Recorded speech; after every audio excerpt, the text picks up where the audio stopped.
Hi peeps, Bill again. I was asked if I was against feminism, and yes, I am.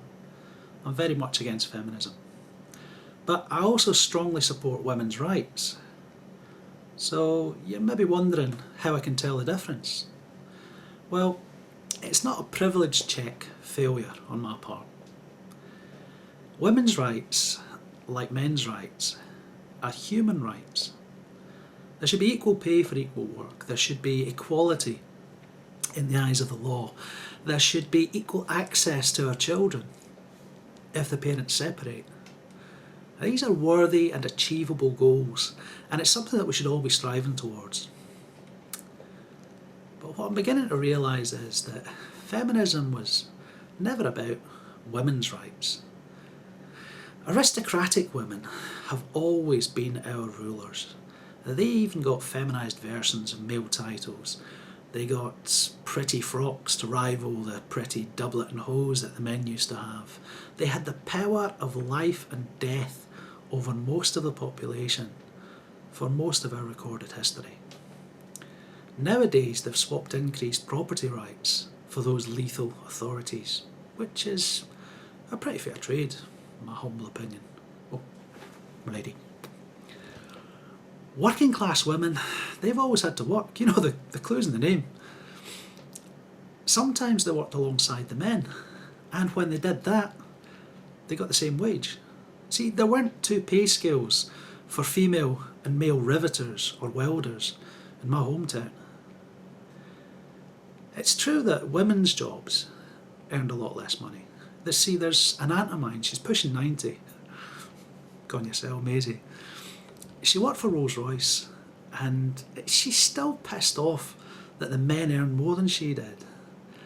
And she's got a point. The guys putting the Merlins together, they earned a lot more than she did. But they were aero engineers, not typists.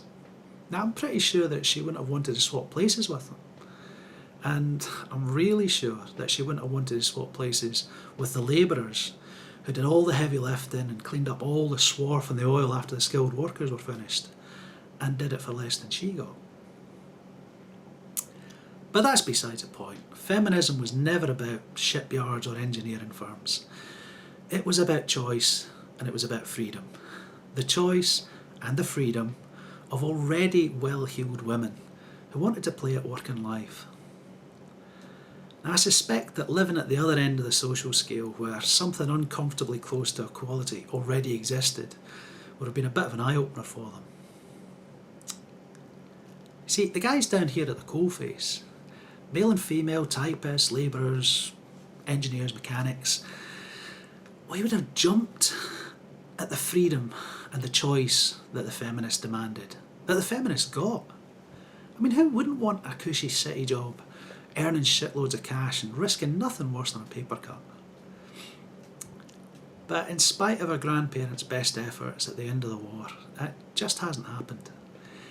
Instead, we've now got twice as many plummy, well-heeled, university-educated houris filling all the middle management positions.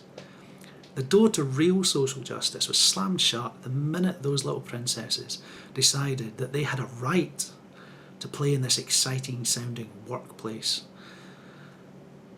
The propaganda campaign was really successful. In the eyes of the media, women are now perceived as capable and strong and equal in all things. But you know, from where I'm standing, they always were.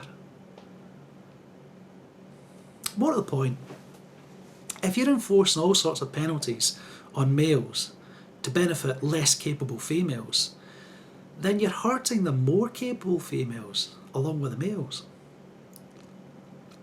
If you believe in the glass ceiling, try and rationalise and think why it still exists.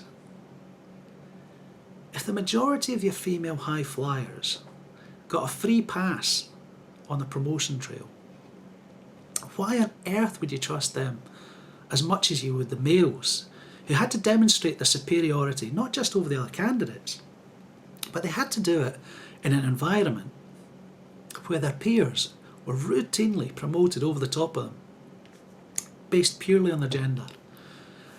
when it comes time to award some real power to the executives, which executives are you going to trust with it?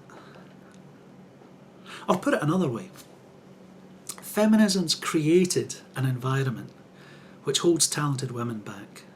It doesn't matter how good an individual woman is, if all her female colleagues are demonstrably less capable than all of her male colleagues, then she's going to have to be something exceptional to overcome the negative stereotype that's been inflicted on her by feminism. Down here at my end of the social scale, I don't see much evidence of increased equality. Every one of those assisted, positive action type places taken up by a spoiled, pampered little princess is one less place that's available to capable and ambitious individuals of either sex further down the chain.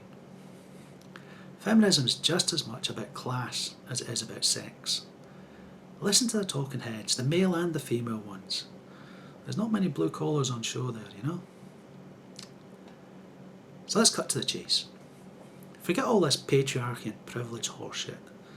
This is just middle class men and women looking after middle class interests. Now, there's nothing wrong with that, but let's at least recognise the reality of the situation. And people, if you want to fight for social justice, instead of endlessly rewording your dogma to fit, try actually doing something about it out in the real world where the problem actually exists. Okay, on that note, I've stuck a couple of links to A Voice for Men, Amnesty International and Human Rights Watch down below. Basically because the men's rights movement isn't an ism, it's about human rights. And you don't hate men, do you? Speak to you later.